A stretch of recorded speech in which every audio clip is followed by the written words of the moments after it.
Okay, if you're watching this video, then you may have struggled with our bear hold movement challenge. I'm going to show you a way that you can regress that, make it a little bit easier, and then you can work up to a full bear hold challenge. So it's going to be pretty straightforward in terms of how to regress that. You're just going to make it a little less difficult by changing the angle of your body. So when we did the bear hold challenge, you're on all fours and you're on a flat surface, table, ground, something like that. But if that's too difficult, if you're having difficulty holding it for a full minute, or if you're having pain somewhere, then we can modify that a little bit. So find a table or even a wall can work pretty well with this, but table's probably a little bit more stable.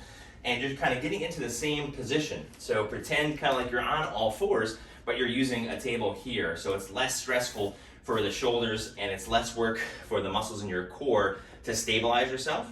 And you can kind of do the same thing. So just kind of holding here for up to a minute, and when that gets easier, how you make it harder is just moving your feet back and then holding that for a minute, and the further back you go, the harder that exercise will get.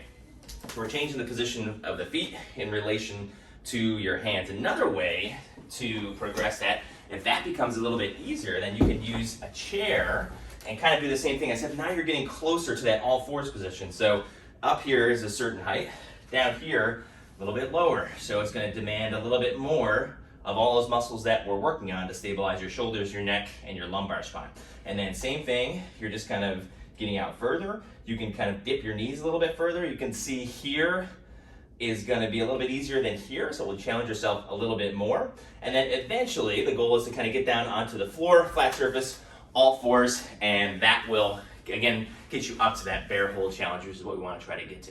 All right, so if you like this video, then just like, and you can subscribe to our channel here. Also, some information in the description in terms of how you can get better at this so that you can progress to a full bear hold challenge. And good luck regressing that. Keep working at it. I promise you the work that you put in will pay off. And as always, just keep moving.